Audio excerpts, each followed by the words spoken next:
The Path to Liberation, a deep dive into Buddhist meditation. This teaching focuses on the intricate path of Buddhist meditation, particularly the Eightfold Noble Path's concentration, Samadhi, which is the culmination of the path to liberation, the pinnacle of the Four Noble Truths and the path to concentration. We've reached the section on the picture of the Eightfold Noble Path's concentration, Samadhi, which is the final part of the Four Noble Truths. However, this lecture might not conclude today, and we may need to continue it in another session. Remember, the highest part of the Four Noble Truths is cessation, Nirodha. This refers to the fruits of spiritual realization in Buddhism, specifically nirvana, which is the ultimate attainment. The path Magga, on the other hand, is the path of cultivation. Within this cultivation path, there are various stages from lower to higher. The pinnacle of this path is right concentration, Samma Samadhi. This right concentration is almost equivalent to cessation, nearly reaching it. The teachings we are hearing today are very profound in Buddhism. They speak of advanced meditative states and realizations, not ordinary matters. This lecture is extremely challenging for both the speaker and the listener. Right concentration and the Four Jhanas. When speaking of right concentration in Buddhism, we must follow the Buddha's teachings, which comprise the Four Jhanas, meditative absorptions. These jhanas are undoubtedly the fundamental meditative attainments of Buddhist practice, remaining consistent from the time of the Buddha until now. No one can claim otherwise. If they do, they are simply fabricating things. For instance, if a Zen master or Grand Master after the Buddha's time gave different names to these meditative states, those would be their personal opinions and should not be considered standard in Buddhism. If we adhere to the standard of meditative states in Buddhism, we must always refer to the Four Jhanas. This is our initial premise that we must establish. If later on, we hear another Zen master speak of different meditative states, we should consider them as references, as they are merely the individual opinions of that person. Remember, they should never be taken as the main standard. The main standard must always be the Four Jhanas as taught by the Buddha. It's important to understand that discussing the Four Jhanas is no longer the domain of ordinary beings. Puthajjana. Today, all of us, the lecturer and the listeners, are ordinary beings. Yet, we are discussing the matters of the Noble Ones, Arya. Therefore, this lecture is extremely difficult. We must listen with our whole heart and mind very carefully. There are many parts that, even if we don't fully understand, we must not let ourselves fall asleep. If you feel sleepy during this lecture, please alert your brother or sister nearby. These are the matters of the Noble Ones, so they may seem a bit difficult and profound to us. We need to devote our full attention. And if towards these states of the Noble Ones we harbor a sense of reverence and respect, then we are planting the seeds to attain these noble states ourselves in the future. Today, we are discussing the stages of meditative absorption. These are difficult matters. Even if we listen and sometimes understand, sometimes don't, as long as we listen with a truly reverent heart, that is the seed to become a noble one. Listening with such deep attention, not sleeping. Not fidgeting, not coughing, not laughing, not talking, not blinking, not looking away, but only with ears listening intently and eyes fixed on the lecturer. We generally listen attentively. And we understand many things. This understanding, however, means that both the speaker and the listener are still ordinary beings. We haven't attained anything from the results of meditative absorption that we are about to mention. Not yet, not at all, even the speaker hasn't attained them. It's as if the speaker is merely talking without full realization. We must remember this repeatedly, because we fear that some might hear us speak of these meditative states and think that we have attained them. Clearly, we are mere dust motes floating in the strong wind. Undertaking this difficult task, we haven't even fully heard all of these teachings. But today, because the Dharma has reached this level, the level of concentration, we need to discuss concentration. We must understand that this is the path of the Noble Ones. We admire and respect it, but we have not yet attained it. Those who babble about it also haven't attained anything, just like us. However, what we are presenting are the teachings of the Buddha and the Noble Ones, which we must respect. Therefore, we will respect this Dharma and we will respect each stage of meditative absorption. But don't respect the speaker. Remember that. Don't respect the speaker as an imperfect vessel. But this Dharma, this teaching, must be respected and cherished. Do you agree? The nature of understanding and the importance of secrecy in practice. Listen to this These teachings we may sometimes understand, sometimes not. This is because the jhanas are very abstract. When we speak of meditative absorption, it's very abstract. But sometimes it's because our wisdom is present, or we may have had a rough experience with meditation before. Or we may have been taught to a certain extent, which allows us to perceive what we are discussing here. When we understand this, we understand many things. What is this understanding for? It's for directing our spiritual practice. It's absolutely not for showing off or bragging. Remember that. Why? Because in spiritual practice, especially meditative practice, the results we attain in our minds must be kept secret. Never speak of them. Never say that you have attained something. Even if you have attained it, you shouldn't speak of it. Let alone when you haven't. If you only understand much, hearing the Dharma talk about the jhanas at a certain level, but then go out and boast as if you have attained them, your path of practice will be closed, and the gates of hell will open wide. So, even if you don't enter it, it's very dangerous. This lecture is a double-edged sword. Listening and understanding it can give us faith and direction for our practice. But if we lack strong ethics to maintain reverence and avoid boasting, then the gates to hell will open straight away. And before the gates of hell open for us, the gates of the mental hospital will open first. Remember this. Why? Because those who have not attained yet but boast as if they have. This arrogance can lead to immediate consequences, what people call spiritual deviation or going astray. But this is due to our own boasting and arrogance, leading to severe psychological and mental disturbances. It's very dangerous. However, if we listen to this lecture, understand it, and then discreetly set our direction with an ideal for practice, that is beneficial for us. You can listen to other lectures on right view, right action, right livelihood, right thought, and then go to sleep. But this lecture, if you boast about it, you will fall. Remember that. These teachings must be kept hidden in your heart, alive in your belly, dead in your grave, like a song by musician Trin Song Sun. There are private joys that can never be fully expressed. And also, there are private joys that no one knows, but they are deeply felt. Listen to this.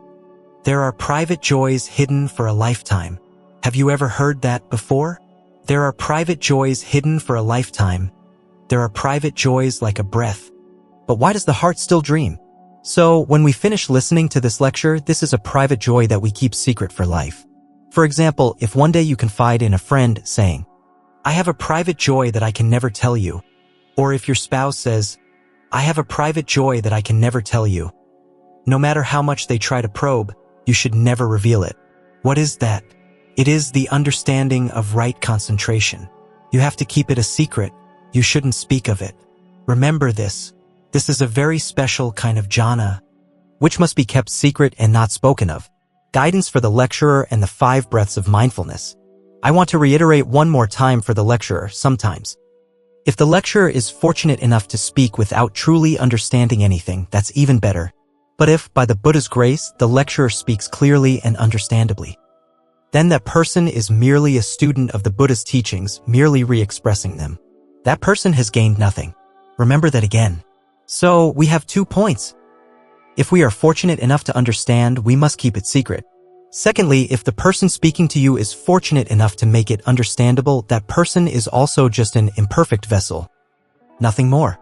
Now, let's begin the lecture. We've been talking about this for a while, right? We need to understand it carefully, right? Listen a lot, then you won't be afraid. Last time, we talked about the concept of mindfulness. Do you remember what mindfulness is? Do you remember? We looked at each other as if we didn't know each other.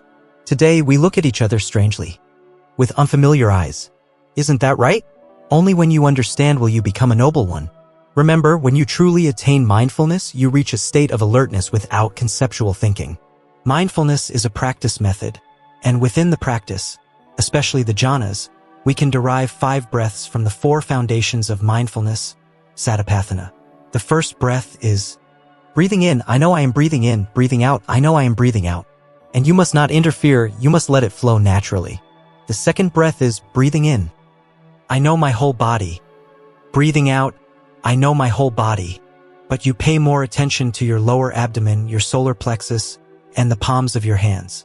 The third breath is breathing in, I know the impermanence of the body. Breathing out, I know the impermanence of the body. And within that impermanence, you realize that your skull, spine, arms, and legs will turn to dust and be carried away by the wind. You must contemplate this. The fourth breath is breathing in. I know this body is full of suffering. Breathing out. I know this body is full of suffering.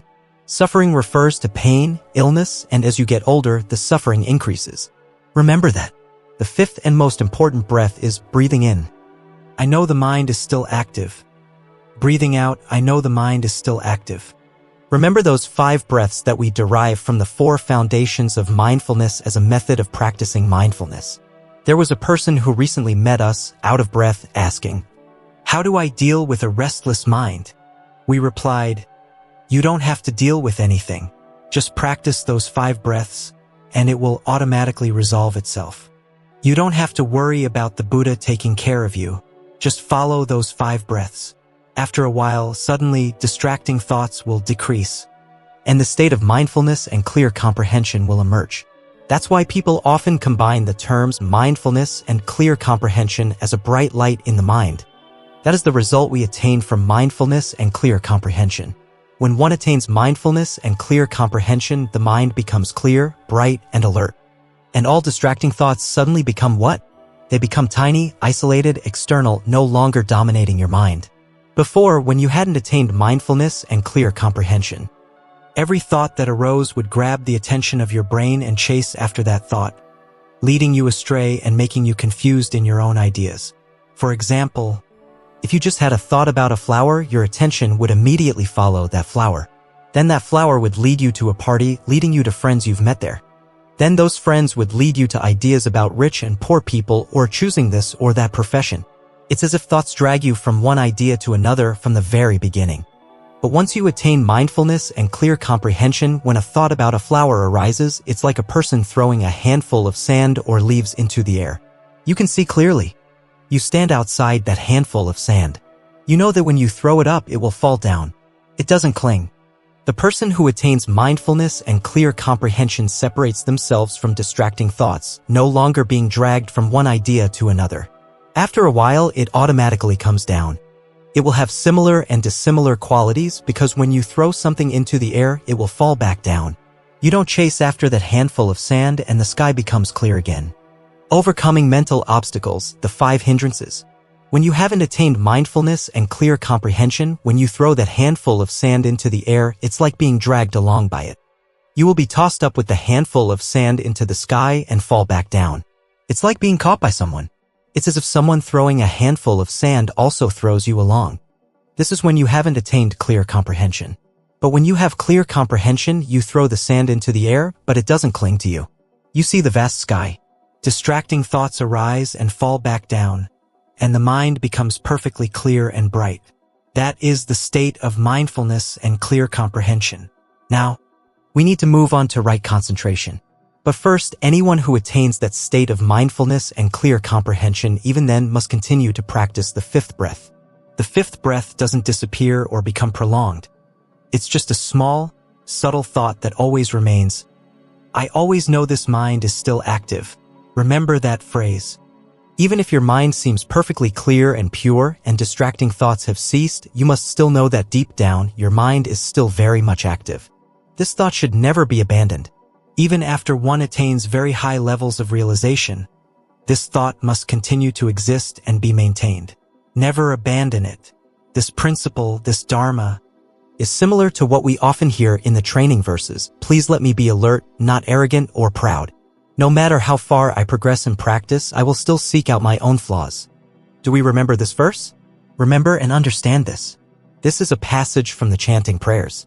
This passage is specifically for those who practice meditation and have achieved results. They must maintain this throughout their spiritual life. For example, when one reaches mindfulness and clear comprehension, even though the mind is perfectly clear and bright, one still maintains the thought of knowing the mind is still active. Then clear comprehension will not be lost, it will be prolonged. That is, when you know your mind is still active. The results you achieve, the vast, alert, clear, and bright mind will continue to exist. But if you entertain the opposite thought, thinking that your mind is now perfectly clear, alert, and pure, if you have that one boastful thought, then immediately clear comprehension will gradually fall away. until the day you pass away and are unlike anyone else. And if you continue to boast and recall how pure you were in your practice, then your mind will not only revert to its normal state but will gradually become confused and even mentally disturbed. In psychology, there's a rule in spiritual practice that we must remember: if someone constantly criticizes themselves, they will continue to progress. If someone constantly praises themselves, they will begin to regress. Therefore, the principle of suppressing your hidden pride is extremely important. In your mind, you should absolutely never praise yourself. If others praise you, let them. When others praise you, they gain merit. You just need to be careful and maintain the thought, I'm happy for them, but when they praise you, they gain merit. So, in this life, we should praise each other to gain merit. The unfortunate thing is that the person receiving the praise should absolutely not feel happy. Thank them for their praise, but in your mind, remain steadfast and do not feel happy. Only then will you not regress. But if you praise yourself, you will lose out. We are not saying these things out of malice. We are saying them very gently and accurately. Praising yourself is self-destruction. Remember that. Be very careful in spiritual practice. Therefore, the phrase, always know the mind is still active, is an act of self-criticism which allows the state of clear comprehension to be prolonged indefinitely. How long does it prolong? Until one breaks through the five hindrances, Nivarana. One continues to break through the five hindrances. The five hindrances as listed by the Buddha are: first, sensory desire, kamachanda; second, ill will, vyapada; third, sloth and torpor, thinamitta; fourth, restlessness and remorse, adhaka; and fifth, doubt, visakicha. These are the five things the Buddha listed. In reality, it seems that restlessness and remorse are often overcome first. When the mind is perfectly clear and bright and distracting thoughts arise, if you are dragged along by them, you become confused. It's like someone throwing sand into the air, and they are carried up with the sand. They must abandon the sand and not throw it up anymore. In the same way, with distracting thoughts in your mind, once a clear idea arises, you must not be dragged by it. Remember, when your mind sees it, it immediately becomes quiet again. The state continues to be maintained. At this point, these ideas no longer have language. For example, right now, when we think, it's often in terms of language. For instance, if you think, yesterday Mr. A gave me a good book, that thought is expressed as a sentence in your mind. Yesterday Mr. A gave me a good book. But when you reach this state of mind, that sentence is spoken in a single instant. Or the entire data of Mr. A gave me a good book flashes very quickly, containing the complete idea, and then it's gone immediately. It doesn't arise as a sentence in your mind anymore. It just flashes once, but you see it and it's gone immediately. This state is maintained and prolonged, bringing an end to the hindrance of restlessness, adhaka, in the mind. The mind becomes quiet and pure, no longer troubled by doubts. Suddenly, you feel very confident in the path you are treading. Very confident, but no boasting, remember. No self-praise. But in your mind, there is a state of self-confidence and certainty that your path is not wrong. Because the mind is clear and you can control it clearly, step by step, seeing every subtle thought. This makes you confident. The first kind of confidence is that which purifies the mind. The second is remorse, kakaka. What is remorse? Remorse is regret. For example, when we make a mistake, there are three states. The first state is not knowing the mistake. This is stubbornness. This person will certainly continue to be wrong. This is the first kind of mistake. The second, better, is remorse, being upset about what you've done. The third state is not regretting it. You know it's a mistake, but you don't regret it and you resolve not to commit it again. That is the third state of a person who has made a mistake. The person who has overcome this hindrance of restlessness and remorse has a pure mind and has reached the state of ending the hindrance of restlessness and remorse. For example, if they were strict or stern with someone, they now know it was a mistake. But their mind doesn't feel the sorrow of remorse, yet they are determined never to repeat that action again. They will treat people more kindly. But in their mind, there is no torment, no gnawing regret, but they know it was a mistake. The person who refuses to acknowledge their mistake will continue to insult others. This person is not recognized by the Buddha, or the person who knows their mistake and feels remorse, whose mind is restless. That person has not yet overcome this hindrance of restlessness and remorse. The state of a person who has overcome restlessness and remorse is like that. Do we agree? Understand? So, restlessness and remorse, that is, sloth and torpor. Sloth and torpor are sleepiness and drowsiness. A person who has attained the state of mindfulness and clear comprehension and maintains it for a long time will begin to overcome the hindrance of sloth and torpor. This person, if it's time to sleep, will sleep. But if they want to stay awake, they can stay awake until morning, perfectly alert. But they don't force themselves. They just stay awake naturally. Their body also feels light. But if they need to stay awake for something important, they can do so with mindfulness and clear comprehension, staying awake for a long time. That is the person who has overcome the hindrance of sloth and torpor. A person meditating, always awake and alert. If there's something to discuss or exchange, they can talk. They can speak for hours continuously. They don't need coffee or tea. If they want to be awake, they are awake. That is the person who has overcome the hindrance of sloth and torpor. Another hindrance is ill will, vyapada, which is anger and annoyance. A person who has attained the state of prolonged clear comprehension, until they successfully overcome the hindrance of ill will never get angry again. Never get angry, not even a tiny bit. Of course, they might feign anger to teach others, but deep down, they feel no anger. No anger, not even the subtlest, tiniest bit of anger, like a speck of dust, will arise. This is a true attainment. Another hindrance is sensory desire, kamachanda. Sensory desire is loving someone. I'm not talking about romantic love anymore. Romantic love is also included here. But let's take an example that applies to all of us. For instance, a male practitioner living in a community of male practitioners, or a nun living in a community of nuns, or a lay practitioner living in a community of lay practitioners. When they overcome this hindrance of sensory desire, they no longer have special affection for any particular person. They no longer feel a special attachment to anyone. Of course, they can still discern that this person is better than that one, or this person has more affinity with them, or is more agreeable to them. But in their heart, they no longer have special affection for anyone. That is when they have overcome the hindrance of sensory desire. Naturally, this means they have transcended romantic love as well.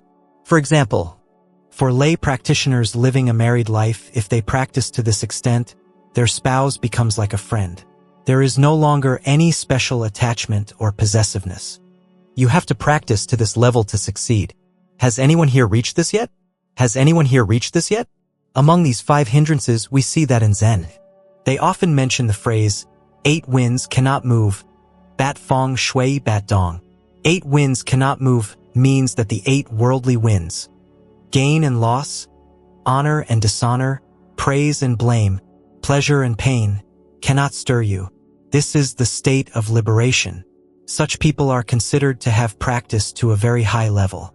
But in reality, if we review the process of concentration and attaining the first and second jhanas, the person who achieves the state of being unmoved by the 8 winds is only standing at the very threshold, just about to enter. They are still in the final stage of mindfulness and clear comprehension. So, you see, the jhanas in Buddhism are very profound, not easy at all. Overcoming doubt. A test for practitioners. Zen masters often test their practitioners at the 5th hindrance, which is doubt, vicikiccha. Do these practitioners still have doubt? Today we are discussing this, and it might be a bit of a disservice to our Zen patriarchs. These are secrets, the inner workings of Zen masters, which should not be revealed. But because we are giving this lecture, we have inadvertently touched upon them, so we bear some fault towards the patriarchs. However, since it aligns with the original scriptures, we must present it. In the koans used to test whether practitioners still harbored doubt or hesitation, Zen masters employed various techniques. For instance, Master Dahue Zongao, when allowing his students to come for private interviews, would allow them to enter his room and engage in dialogue with him. Someone would enter and ask him questions. There was one monk who entered the room. The master asked, "Who is it that does not associate with the myriad dharmas?" We need to understand this koan before we can understand the monk's answer. Who is it that does not associate with the myriad dharmas? Remember, does not associate with the myriad dharmas means all things in life, all impermanent and relative phenomena in the world. The person who is not entangled with all those relative and impermanent things is what? What is that? That is a state of liberation, isn't it? So, the veiled question. Who is it that does not associate with the myriad dharmas? We must understand as, what is the state of liberation? And the monk replied, the one without a face. Is that right or wrong? It's right in both contexts. Of course, the state of liberation can be presented in many ways. But the monk chose one aspect, the one without a face, meaning without concepts. Master Dahui then said, "You said it well just now, but now you must leave the room."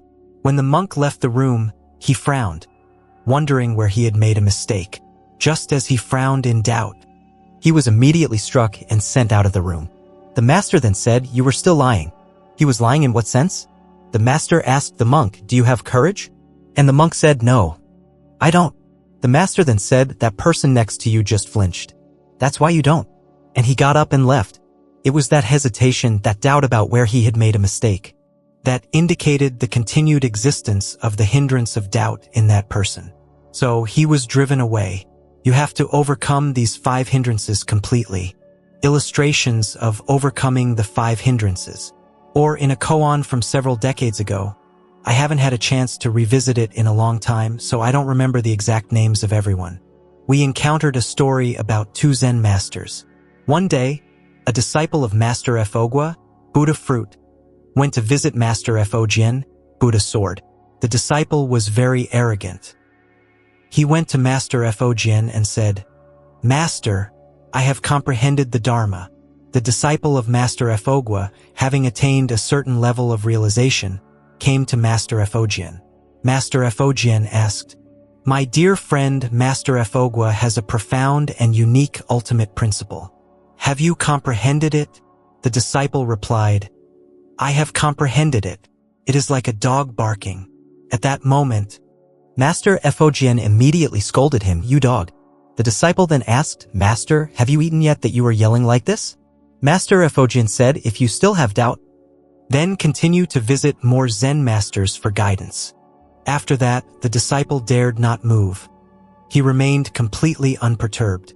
He stood firm, unshakable, unable to be swayed or moved, even after being scolded so fiercely. This indicates that he had completely overcome all doubts and was no longer engaging in dialogue with the Zen master.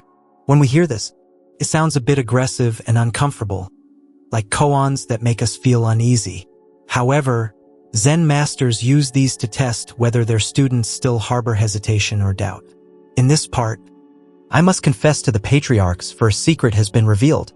Sometimes a person may not be good and the things they say are not good. While listening, we may gain a few words of benefit. But in reality, we incur a loss of merit because we have revealed some secrets of the Zen school. When a person overcomes these 5 hindrances, the Buddha said this: "A person who has long been burdened by a debt, whose mind has been restless for a long time, and whose creditor keeps asking for repayment feels extremely distressed. Then, one day, that person obtains some money and repays the debt. When the debt is repaid, how does their heart feel? They feel relieved, isn't that right?" Having been freed from the debt, the Buddha said, "A person who has completely overcome the 5 hindrances is like someone who has been freed from a debt." Has anyone here ever been in debt and repaid it? Or understood this feeling? Has anyone here ever been in debt? No? It's like receiving money as a gift. The Buddha also gave another example. Before falling ill, a person's body is hot, then cold, then in pain, then aching. From time to time, someone comes to give them bitter medicine. Someone comes to pull their arms and legs, tap here, squeeze there, and they are in pain. Then, after a while, that person suddenly recovers from their illness. Their body feels light and comfortable. In the same way, when a person practices to the point of overcoming the 5 hindrances, they feel light and comfortable. Has anyone here recovered from an illness yet? Yes? All of us? All of us are sick and we will all recover from illness. And if someone, young or old, is not sick, that person is an immortal, not an ordinary person. The Buddha also gave an example like this: a person who is imprisoned. In prison, they are confined, restricted, unable to go anywhere, always under surveillance. They are not comfortable and their clothes are dirty. What are their fellow prisoners like? Then, one day, that person's sentence ends and they are released and set free. How do they feel in their heart? They feel overjoyed, light, and comfortable. In the same way, when a person practices to the extent of overcoming the 5 hindrances, that person also feels joyful, light, and comfortable. Has anyone here been imprisoned and released? No? The Buddha also gave an example like this, like a person who was a slave in the past under the system of slavery. For some reason, they were captured in a war and made a slave, or their family was too indebted, so they volunteered to be a slave. When they were a slave, what happened? They lost their freedom. They had to work hard according to their master's commands. They dared not eat much, dared not sleep much. They always had to observe their master's face to see if their master was happy or sad, and react promptly. If their master looked happy, they would feel a bit relieved and work relatively lightly. But if their master looked angry, they would have to work harder to please them. They were never happy, always suffering. So, when a person who has practiced overcomes the 5 hindrances, it's like someone who has escaped slavery and gained freedom, becoming a normal citizen. Like any other citizen able to be the master of their own life. That person enjoys the feeling of lightness and comfort. So, overcoming the 5 hindrances brings a feeling of lightness, joy, and comfort. Has anyone here been a slave? No? The Buddha also gave an example, like a group of people crossing a desert. In the desert, there are dangers, no food, no water, difficulties in eating and drinking, and sandstorms that can strike at any time, burying the group. And in ancient times, there were also venomous snakes. In the sutras, it says, "A desert with poisonous snakes." When a person escapes the desert and sees the outskirts of a village, they see a village with green trees, children playing happily, houses with smoke rising. How do they feel then? They feel joyful and happy. Finally, they know that the danger behind them has passed. Now, we have reached a village where we can live and have human connections. The feeling is truly joyful and happy. In the same way, a practitioner who overcomes the 5 hindrances is like someone who has crossed the desert and reached a village.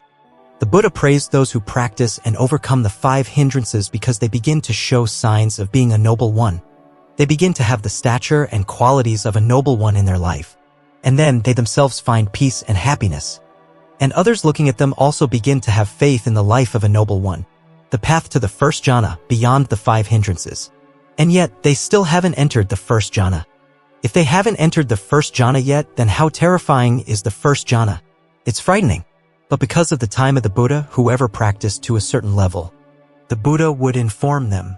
In our time, there is no Buddha, so many people who attain mindfulness and clear comprehension, with a pure and bright mind, mistakenly believe they have attained the path of a noble one. They don't realize they haven't even overcome the 5 hindrances yet. Therefore, we hear stories of people who practice meditation very well, but when things happen, they still get angry, still crave, and still cling. They haven't overcome the 5 hindrances. A pure mind that has overcome the 5 hindrances, we see that this person is unmoved by the 8 winds. Nothing can disturb them at this point. They are beyond all annoyance, never angry or greedy. We think this person has reached a very high level of practice. But if we compare it to this process, this person is still what? They haven't entered the First Jhana yet. Isn't that terrifying? We don't see how high or low it is, it's too high. But in our time, we often misunderstand. When we see such a person, we think they have attained the path. In reality, if we follow the standards of the Buddha's time, they haven't even entered the First Jhana yet. Isn't that terrifying? So, when we understand this, we become fearful. We realize that the Buddha Dharma is extremely profound and other religions cannot compare. We are not saying this out of religious bigotry, but it is the truth. If you practice to this extent, and you haven't even entered the threshold of meditative absorption, you haven't even entered concentration, and your mind has already overcome anger and greed, you are already unmoved, no longer troubled by mental defilements. You are already so noble. Yet, you haven't even entered the jhanas. And if you enter concentration, the path ahead is still long. We see that the Dharma is very profound and difficult. There is no second religion in the world like this. This is not because we follow Buddhism and are prejudiced. But if we understand the process of attainment in Buddhism, we are compelled to understand that Buddhism is a science, a precious gem of humanity, like the sunlight of humanity, like a mirror reflecting the beauty of humanity. But simply because we often don't fully understand, we underestimate Buddhism. Or we just get a little taste of it and think we're very high, which makes others think Buddhism is low. In reality, Buddhism is very profound, beyond desire, true contentment. Now, let's talk about the First Jhana. This is the process of the mind. The Buddha said that when a person abandons and detaches from the five hindrances, their mind enters a state of joy and rapture. When this joy is continuously nurtured, their mind continues to experience what? Pleasure. When this pleasure prolongs, their body gradually becomes light. When the body becomes light, their mind experiences pleasure. Their mind experiences a feeling of happiness and joy. Then it automatically leads their mind to one-pointedness of mind, automatically without effort. In this state, you don't need to force yourself. You don't need to put in much effort. From the joy of having overcome the five hindrances, and if you maintain it, happiness and pleasurable sensations will automatically arise throughout your body and mind, completely filling you, and it will automatically lead your mind to one-pointedness. At this point, you don't need to force yourself anymore. Many people practice to a state that is almost like the first jhana, but the important thing is that they must have overcome the five hindrances. Once the five hindrances are overcome, joy and lightness automatically appear. So we often see people who meditate or practice Buddhism who seem calm and composed. We tend to think that practicing Buddhism is dull, dry, and devoid of joy. But no, when a person has overcome the five hindrances, their heart is filled with happiness, their mind overflowing with joy even greater than all worldly pleasures. This is also why those who practice to this level no longer crave worldly affairs, because the happiness found within their mind does not require external conditions. Normally, if we want to be happy and joyful, we have to seek it externally. What do we usually seek? Pleasures? Isn't that right? There are many worldly pleasures, all kinds of gambling games. Just be careful not to get caught by the police. Many people abandon all their careers and assets to chase after worldly pleasures, ending up in prison and getting nothing. These pleasures are fragile, impermanent, and conceal hidden dangers and suffering. But when we chase after worldly pleasures, the person who has overcome the five hindrances and abides in meditation, their mind is filled with abundant happiness without needing external conditions. They begin to attain the first jhana.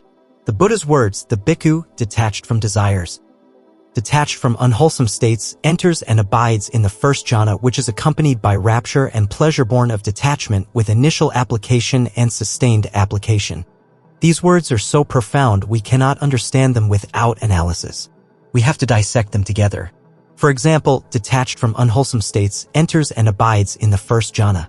Detached from desires. What does detached from desires mean? It means ending all desires. Desires include many kinds of craving, ordinary worldly desires, such as craving for what? Food, money, what else? Many things, right? In general, many things. We crave what else? Beauty, right? Tall houses, big cars, fame, profit, what else do we crave? Many things. And this desire also encompasses the meaning of sensual desire, overcoming unwholesome states and the purity of the first jhana.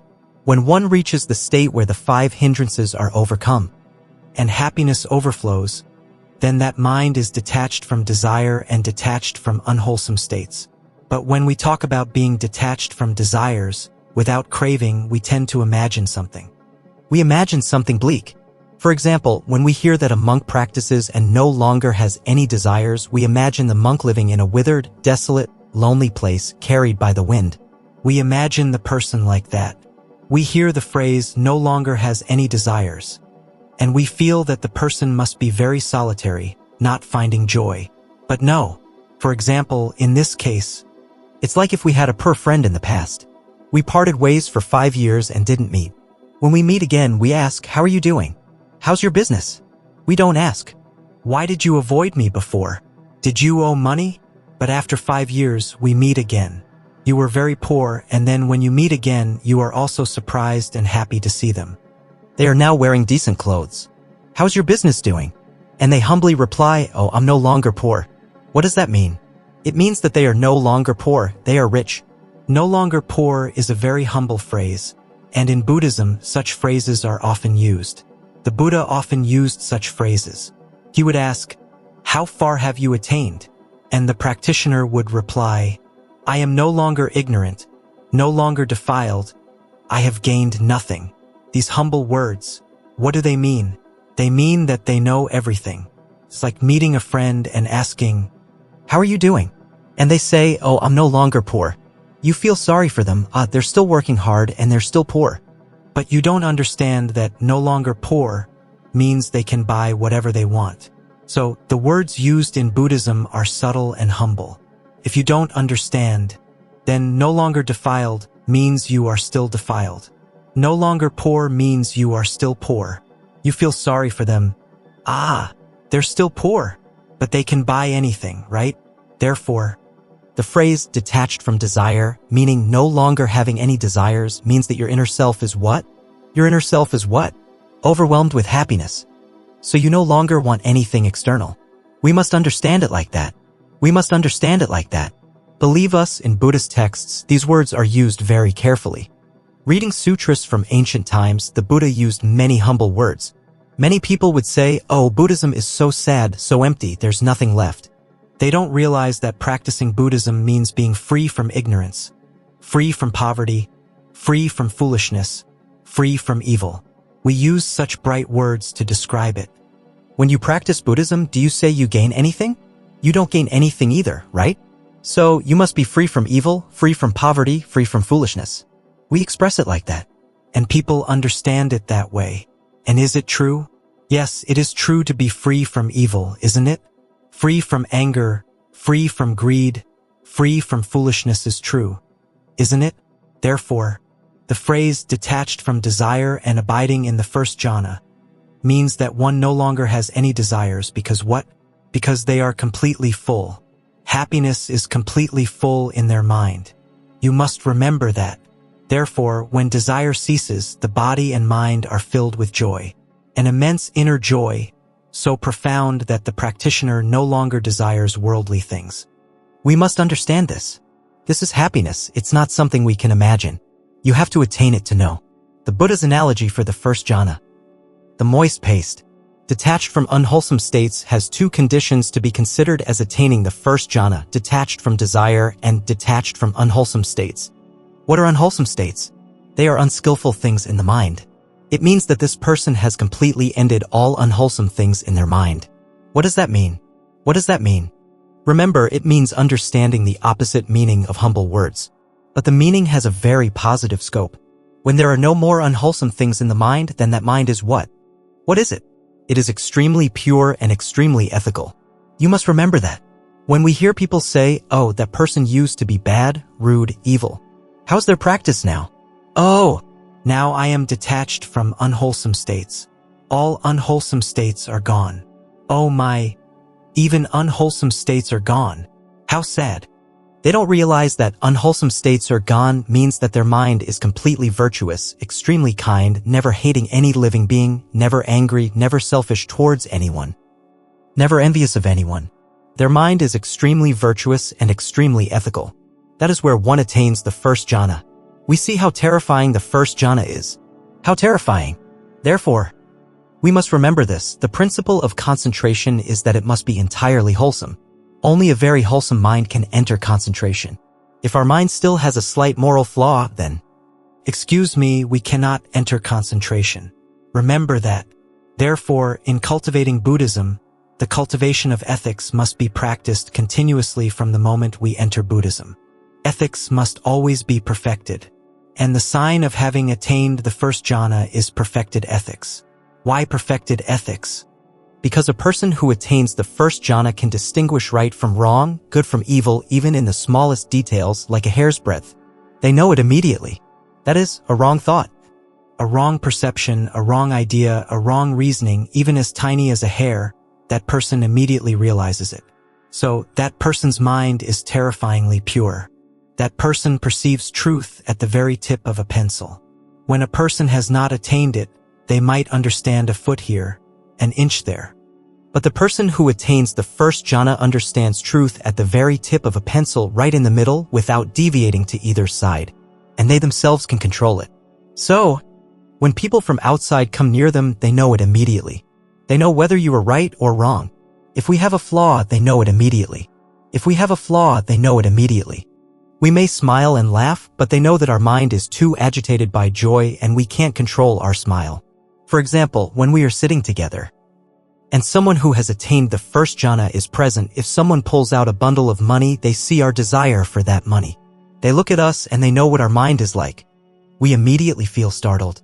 In short, living near such a person makes us feel transparent, right? But the good thing is that they don't say anything. They don't criticize us. That's why we can live near those who have attained the first jhana. Because if they knew everything and constantly told us our flaws, we couldn't live near them.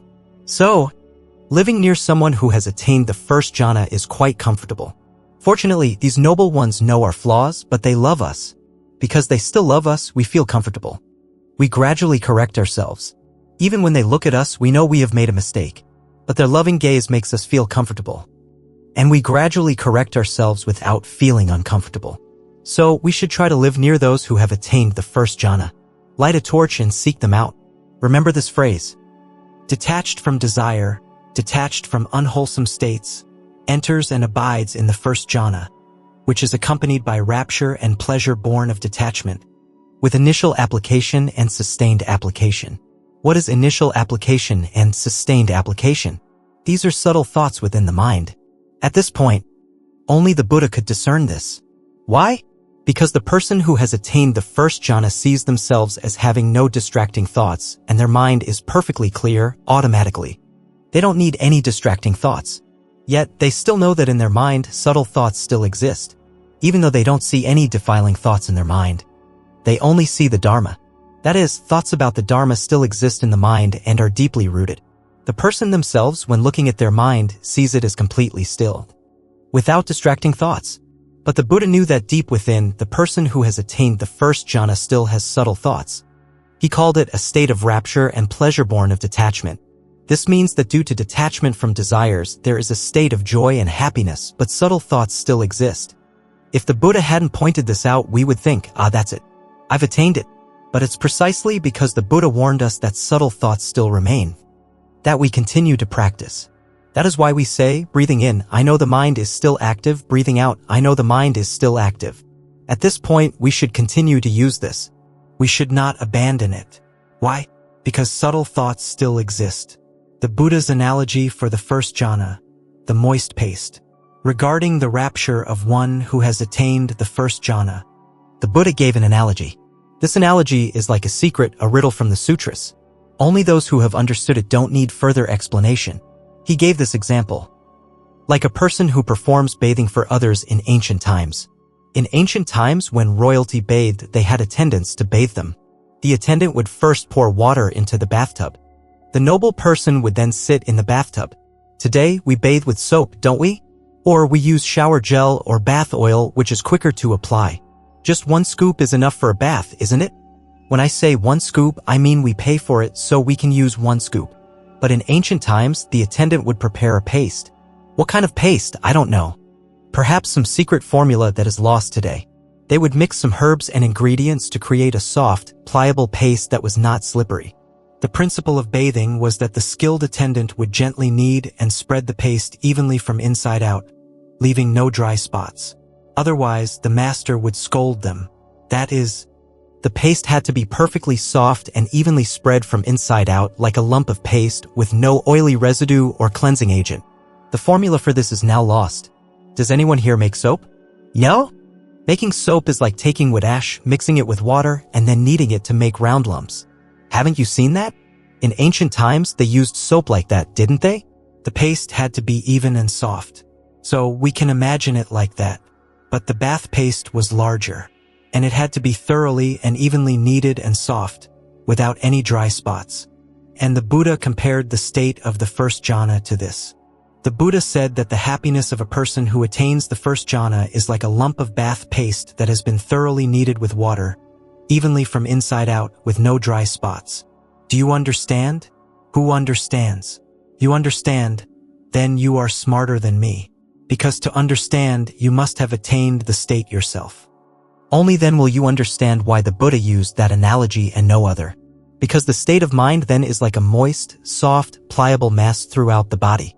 When meditating, you feel your whole body, from inside out, like a soft, pliable, moist mass, full of happiness, indescribable happiness. The body is not active. It is stable and solid, yet soft and pliable, overflowing with joy, and it permeates evenly from inside out, with no spot untouched by happiness. This is when you feel your body is soft like a paste, soft like a pliable lump. This is the feeling of the first jhana. At this point, if one has not attained it, one will not understand the Buddha's example. They will think the Buddha just makes up examples. But those who attain it see that the Buddha's words are precise. For example, right now, when we sit in meditation, what do we feel our body is like? A lump of flesh and bone, hard, right? Like this, with arms and legs, belly, back, like that, right? But when you practice and attain mindfulness and clear comprehension, after a while, you may sometimes forget your body. As if you don't have a body. In reality, the body is still there. But when you attain the first jhana, it returns. At that point, the feeling is that the whole body is no longer like the body you knew before or looked like before. Instead, the whole body is like a soft, pliable, moist mass, cool and full of happiness.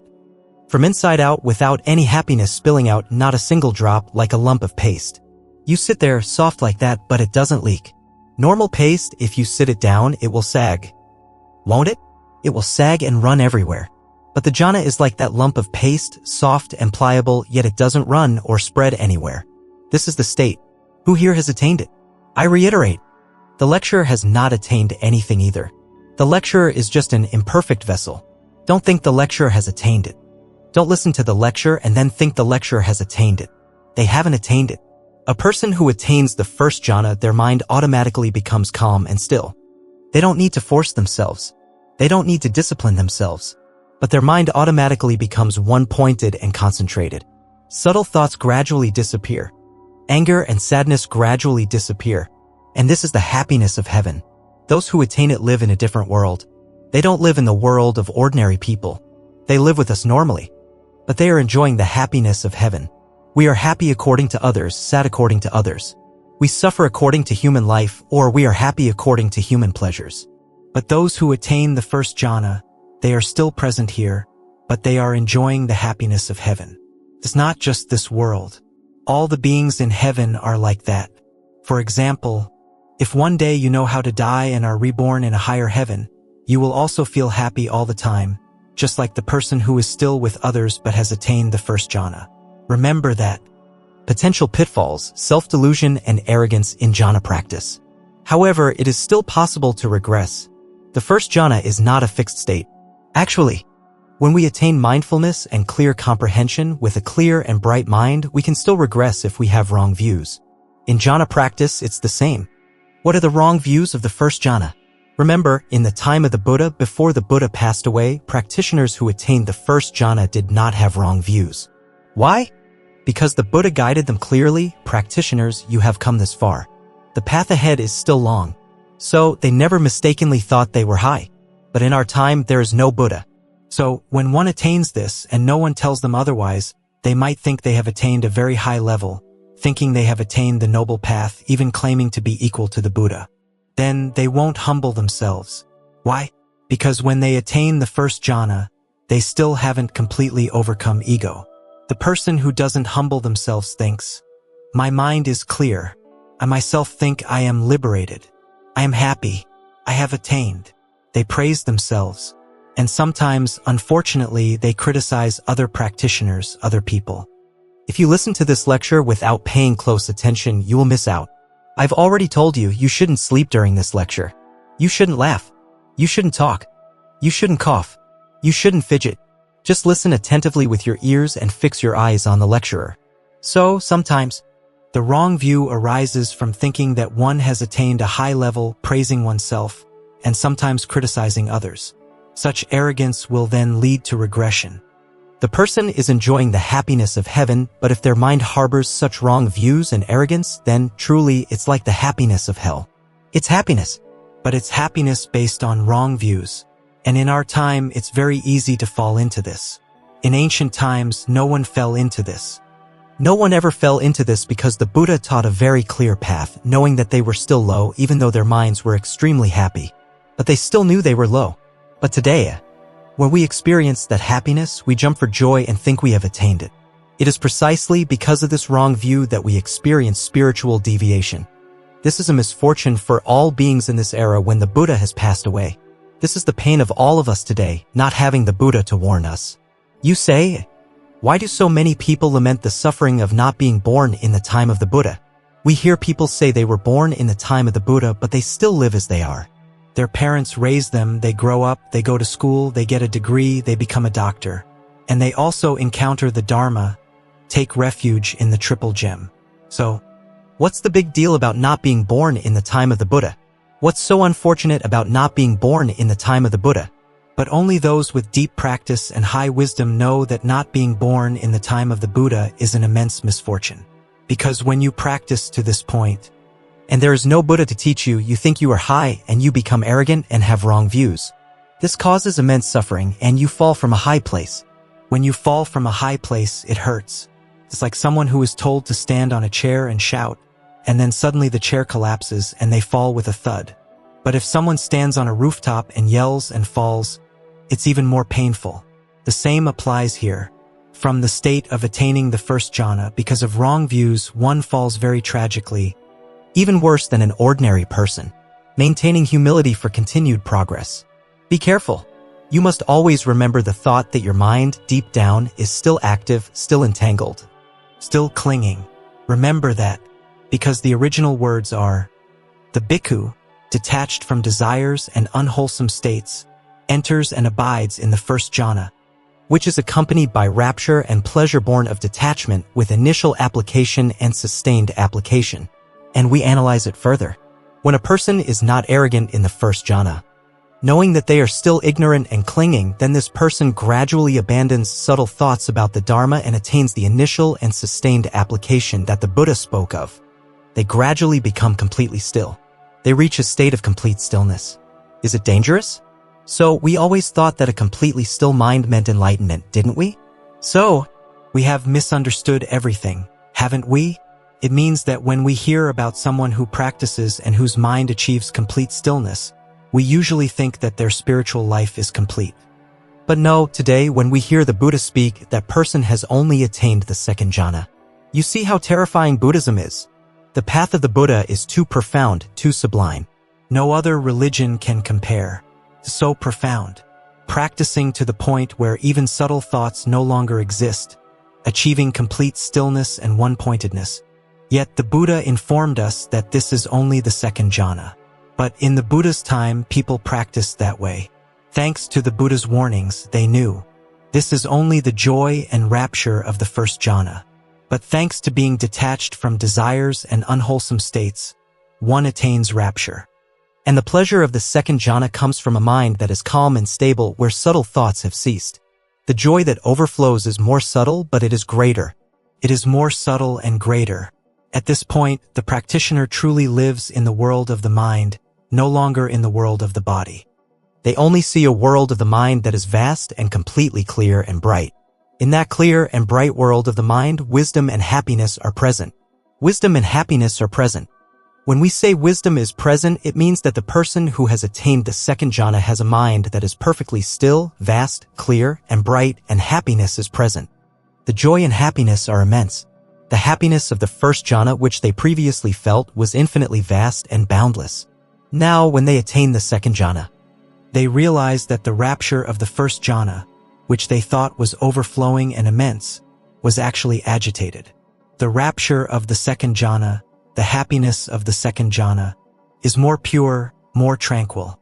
The second jhana, deep inner tranquility and boundless happiness. The Buddha gave an example of the state of happiness in the second jhana. He said, like a large, overflowing lake. And the characteristic of this is that the water in the lake doesn't flow out. But from within the lake, water continuously gushes forth. Water continuously gushes forth. And when it rains, water continues to pour into the lake. The lake has water, and the water is continuously pure. Rain continues to fall from the sky into the lake, and not a single drop of water ever flows out. What does this mean? It means happiness. The Buddha doesn't speak of a person. Some might say, oh, a woman, I think, between water and bath paste. Which is softer and more refined? Water. So, bath paste is still somewhat rough, but compared to our real body, when we feel it has reached the state of being a moist, soft paste, it's already soft. Isn't it? Yet, when compared to the happiness of the second jhana, our body and mind, our happiness becomes diluted. It's no longer like a paste which is still solid. But this happiness is as soft as water, and the happiness of this water completely fills the vastness like a large lake and continues to gush forth from within. It's as if there are springs within the lake, and from time to time, rain falls from the sky into the lake, but not a single drop ever flows out. Happiness is never lost. It continues to flow, renewed every day, more and more happy, and happiness never leaves the pure mind. Do you understand? Do you feel it? When you hear the explanation, you vaguely feel it, even though you haven't attained it. But you must understand that this happiness is truly great. Nothing in this world can compare to it. All worldly pleasures are fleeting and temporary, leaving behind suffering. But the happiness of spiritual practice like this is truly endless and boundless. When a person attains this, they see that joy fills both body and mind, cool, pure, and endless. And remember, the happiness of the second jhana is that the entire body and mind are cool, pure, and boundless. What happens then? They can meditate for a long time. Now, if they don't want to sit, they can. If they want to sit, they can sit for several days continuously. And some have clairvoyant powers, knowing the minds of others, knowing some past and future events. And if they want, they can separate their body and mind, what we commonly call astral projection.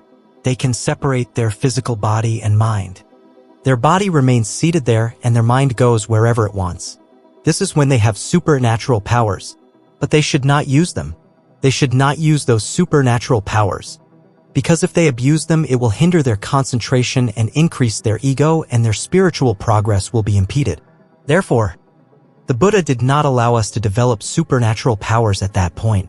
Those who practice jhanas, when they reach this point, if they focus on training, they can perform miracles. They can walk through walls. They can fly through the air.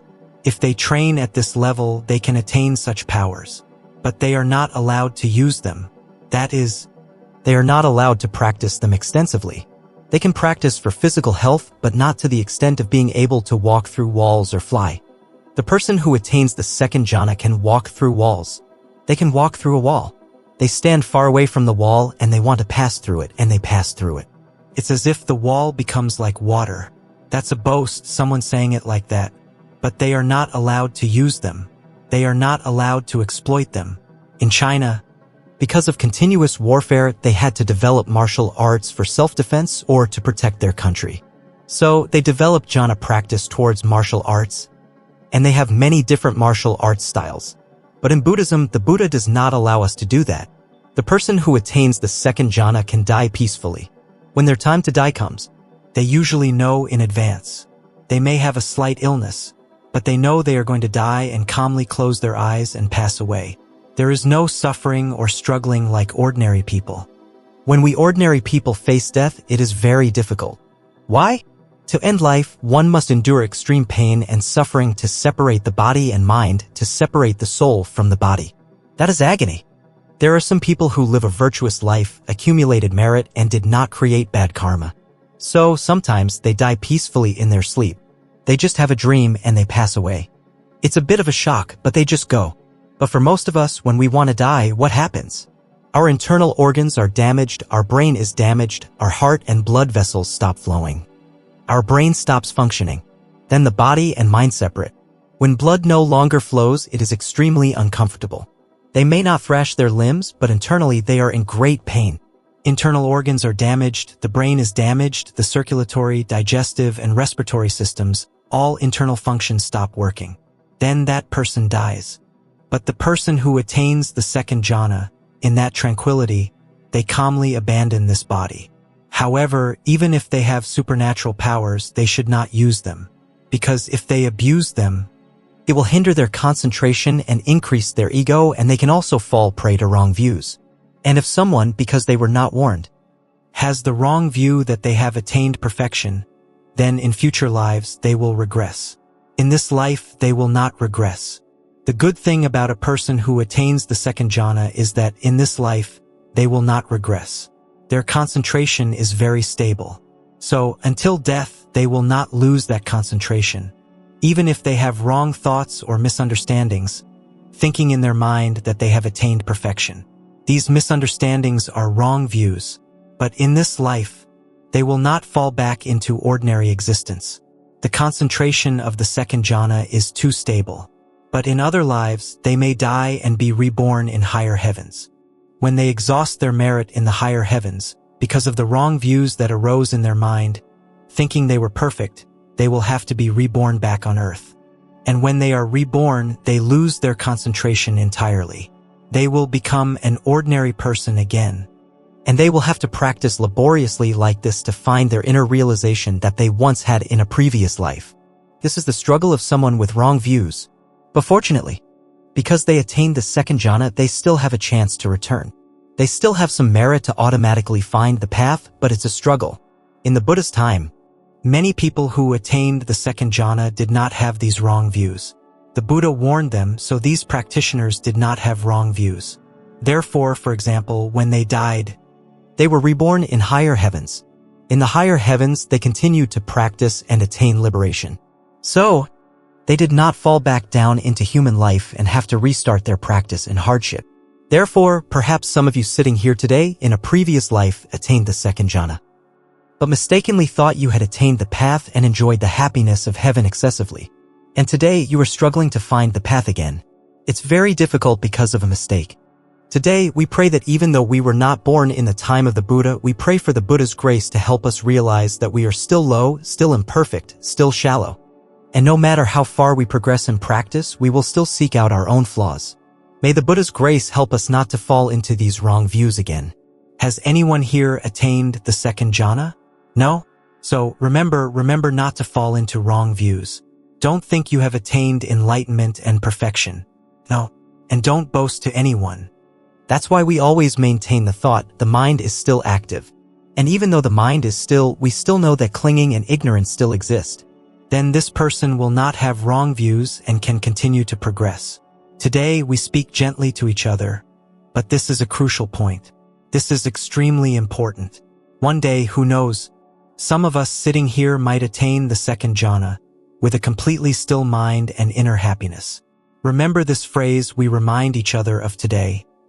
Even if the mind is completely still, deep inside, clinging and ignorance still exist. Because of that phrase, we will not have wrong views and will not regress in future lives. The third jhana, pure joy and the submergence of consciousness. This is the law of karma. It doesn't happen immediately in a few decades or a few hundred years or a few thousand years. This wrong view will be realized hundreds, thousands of years later. So, we see that the Buddhist path to jhanas is extremely profound and great. Yet today, some people dare to criticize the Buddha's jhanas. Many people study Buddhism, how they understand and explain Buddhism they don't understand, but they dare to criticize the four jhanas, claiming that the four jhanas are still worldly jhanas. Such words are extremely dangerous wrong views, and they will pay a heavy price for such words. This is a painful truth. We analyze each point. So the four jhanas are not simple, they are extremely profound.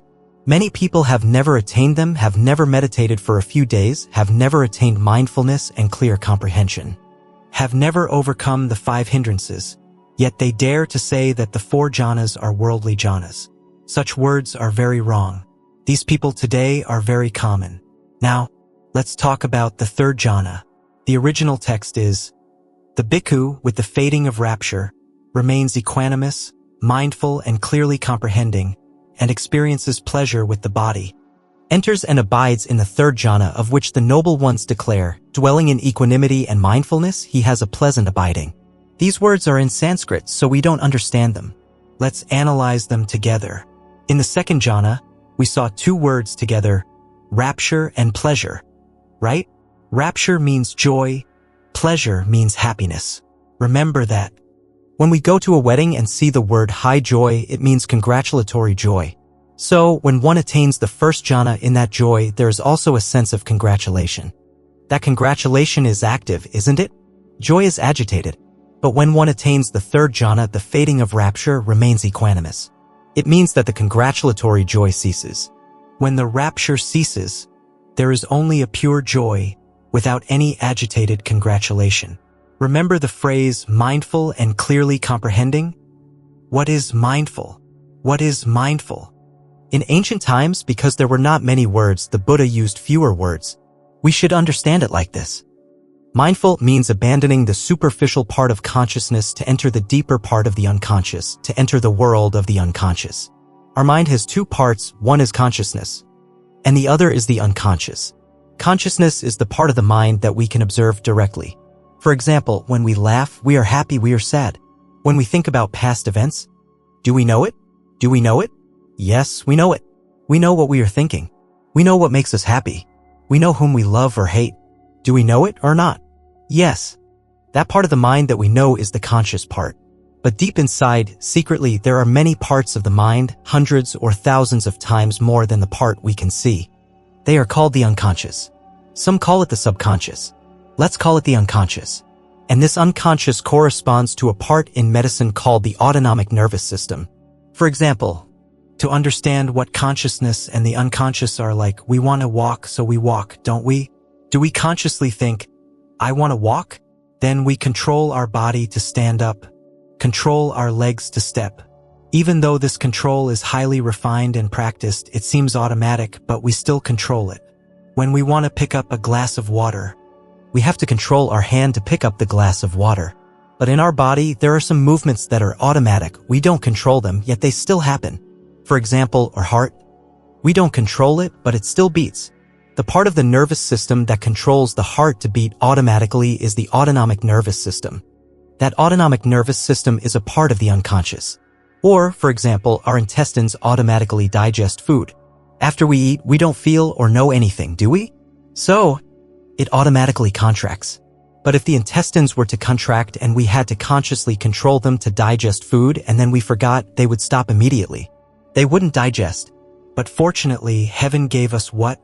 It belongs to the autonomic nervous system, so it automatically contracts. We continue to laugh, be happy, talk, listen to the Dharma, without anything else. Inside, it's very efficient and complex. If there were no autonomic nervous system, we would have to listen to the Dharma and then remember to digest, which would be extremely difficult. And the blood flow, it's very intricate. Many of our secret activities are controlled by the autonomic nervous system, and it is a part of the unconscious. The unconscious is much larger. We can compare consciousness and the unconscious to a computer system. For example, what we see on the screen, the computer's operations, we can see them. That's a very small part, isn't it? That's the conscious part that we can see. But the circuits, the boards, the chips, the RAM, the hard drives operating secretly inside, can we see them? The electricity flowing, all kinds of things, right? No? And they are more terrifying than the screen. They are the activities of the unconscious. Our mind is like that.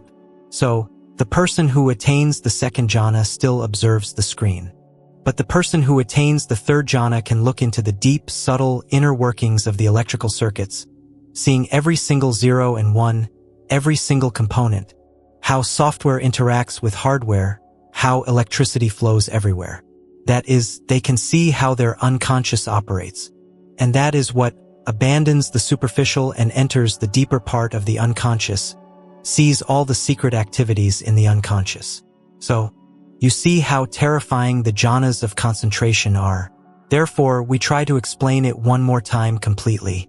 Does anyone have any questions? Any questions? The new world of the third jhana. Mind and matter is one. Now let's talk about the third jhana. Last time, we were talking about the autonomic nervous system. The autonomic nervous system is a part of consciousness, isn't it? And the conscious nervous system is what we actively control. For example, when we want to walk, we stand up and walk. When we want to pick something up, we extend our hand and pick it up. That's the conscious nervous system. The autonomic nervous system is automatic. It controls the heart to beat automatically. It controls the intestines to digest food automatically.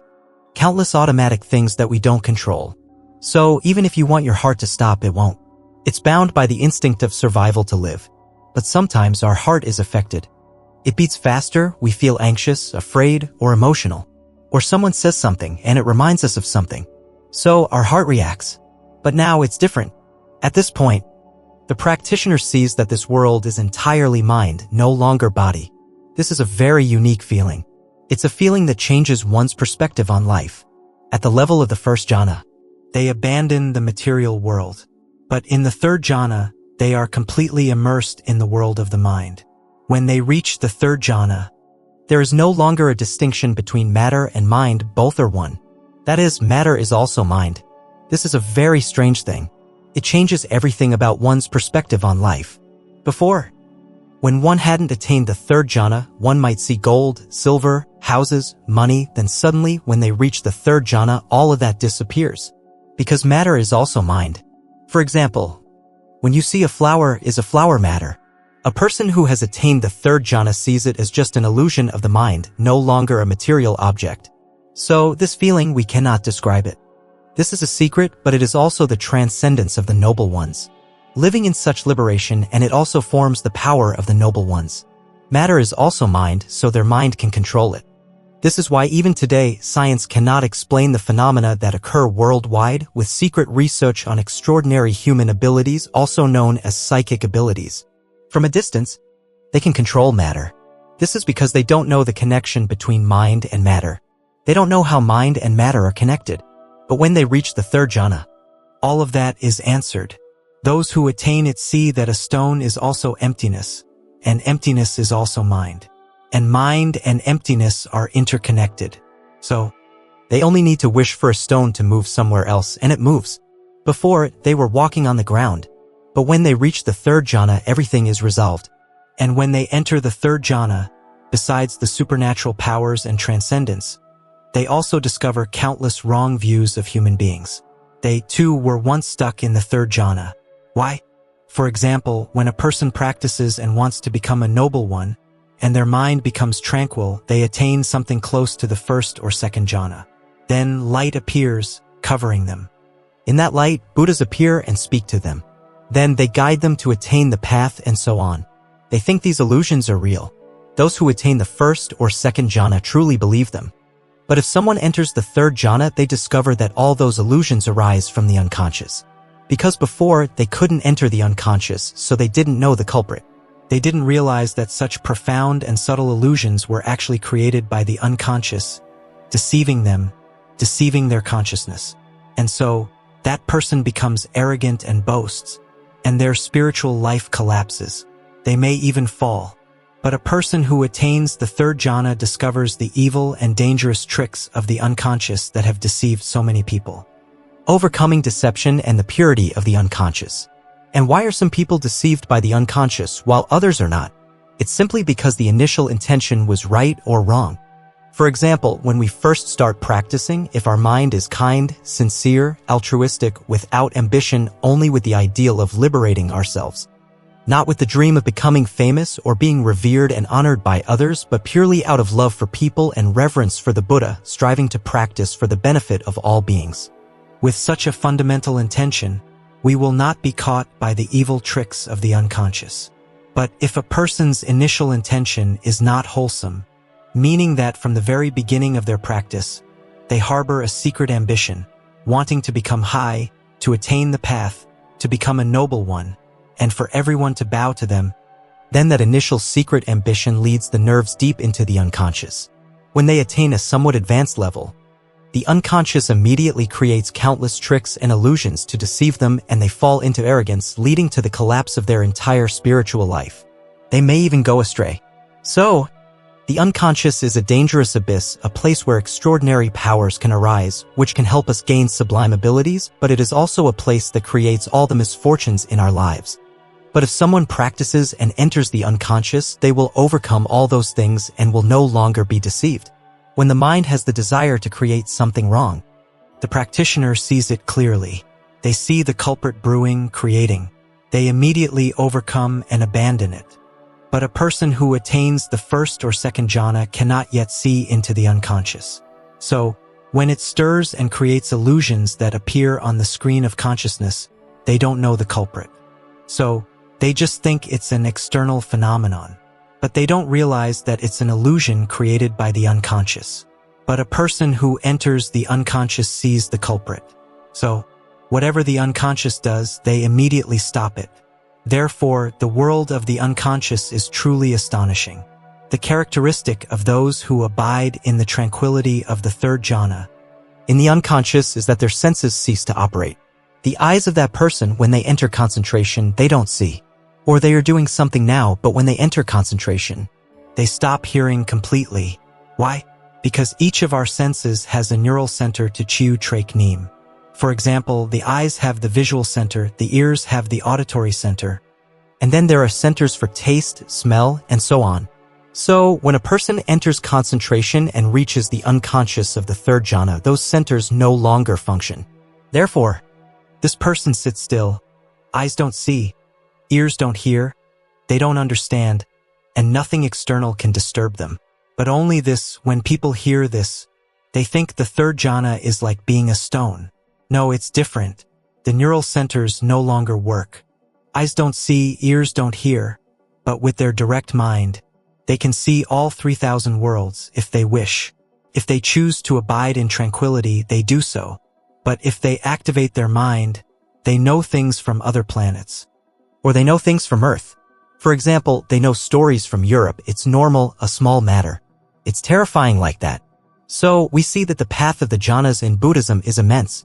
So, a person who attains the third jhana must know how to move. They can move to Mars if they want, they know it immediately. Because at that point, the boundary between mind and matter no longer exists. They see everything is created by the mind. Mountains, rivers, trees, stones, everything is mind.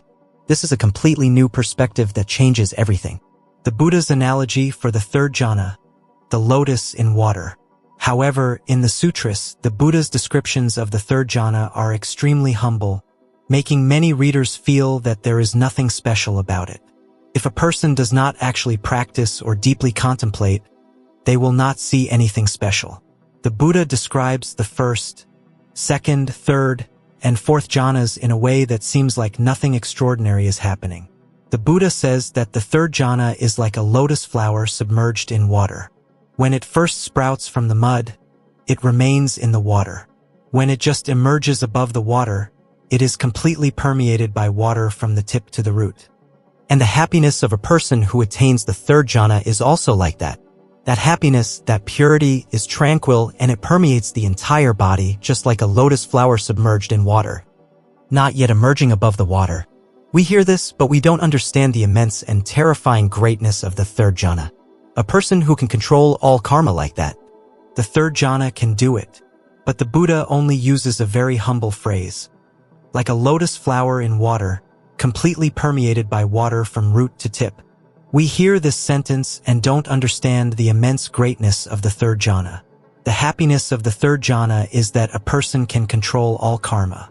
The third jhana can do that, but the Buddha only uses a very humble phrase. It's like the entire lotus flower, every fiber, every pore, every finger, every toe, even the fingernails, are filled with the happiness of what is called equanimity and mindfulness. They abide in that happiness. The happiness of the third jhana is different from the happiness of the second jhana. The happiness of the second jhana still has agitation, still has the subtle congratulatory joy accompanying the happiness. But in the third jhana, the congratulatory joy ceases. Only pure happiness remains. It is even more subtle and tranquil. Therefore, the Buddha's analogy is very skillful. The second jhana is like a lake, remember? Do we remember the Buddha's words? He said that the second jhana's happiness is like a lake, pure, with no water flowing out, but water continuously gushes forth from within the earth into the lake, and rain continues to pour from the sky into the lake. And the lake remains like that, happiness continuously flowing. Not a single drop of water ever flows out. Happiness is never lost. It continues to flow, renewed every day, more and more happy, and happiness never leaves the pure mind. Do you understand? Do you feel it? When I explain it, you vaguely feel it even though you haven't attained it. But you must understand that this happiness is truly immense. Nothing in this world can compare to it. All worldly pleasures are fleeting and temporary, leaving behind suffering. But the happiness of spiritual practice like this is truly endless and boundless. When a person attains this, they see that joy fills both body and mind, cool, pure, and endless. And remember, the happiness of the second jhana is that the entire body and mind are cool, pure, and boundless. The happiness of the third jhana is like a lotus flower resting peacefully in a tranquil lake. It is tranquil, but its happiness permeates every fiber of the lotus, every pore, every finger, every toe. Everything is filled with that happiness. But this is what the Buddha used as an example. Sounds simple, but its meaning is truly profound. It's not simple.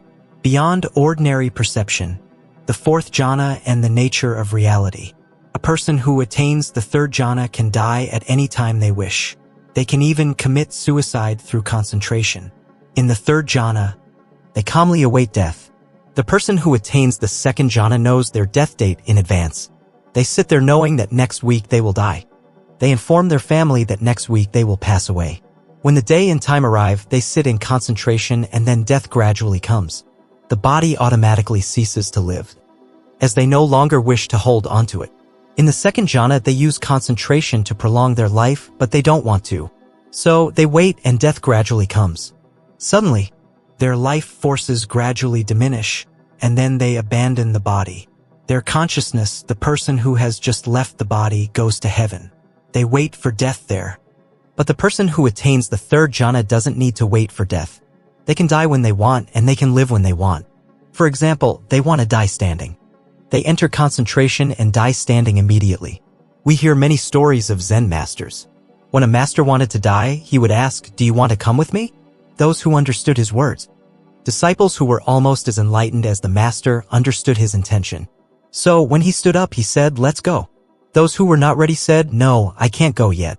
He stood up and died immediately. His body remained standing with hands clasped right next to him. Those people had all attained the third jhana. They could die when they wanted. Like Venerable Bodhidharma. These are stories we often hear repeated in plays. Today we retell them to show the supernatural power of those who attain the third jhana. At that time, a monk passed by a battlefield in China where people were fighting. He extended his staff and pounded it on the ground. Everyone, both armies, were so frightened that they retreated. They stopped fighting. The news spread everywhere. People revered him as a saint. He then realized that such a power was not of a Buddha's disciple. The Buddha's primary focus is on the Dharma, on ethics, not on supernatural powers. If one uses supernatural powers to teach people, it only deludes living beings, and we will all race to develop extraordinary abilities. That is not the true path. Remember this unique point of Buddhism. Therefore, anyone who comes to Buddhism and likes to hear stories about supernatural powers, likes to seek out teachers with supernatural powers, knows that they have put their foot in the wrong direction. Although those who truly attain the path in Buddhism must have supernatural powers, they should never consider supernatural powers as the main point. Only the Dharma and ethics are the main points.